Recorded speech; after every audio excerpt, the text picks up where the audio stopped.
আমাদের গ্রামের বাড়ি। গতকালকে আসছি, অনেক রোদের ভিতরে ছিল। আজকে আল্লাহ রহমতে সকাল থেকেই এই রহমতের বৃষ্টি শুরু হয়েছে।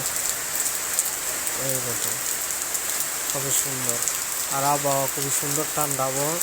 শহরে তো গরম। গতকালকে আসছি, বাসে যে গরম গেছে আর যে রোদ ছিল, আজকে এই হিসাবে ঠান্ডা আছে। এটা আমাদের ধানের জমি। দেখেন বৃষ্টি হয়েছে। এটা আমাদের বড়ই গাছ, সেই বড়ইও ভালো ধরেছে, প্রচুর পরিমাণে বৃষ্টি হয়েছে।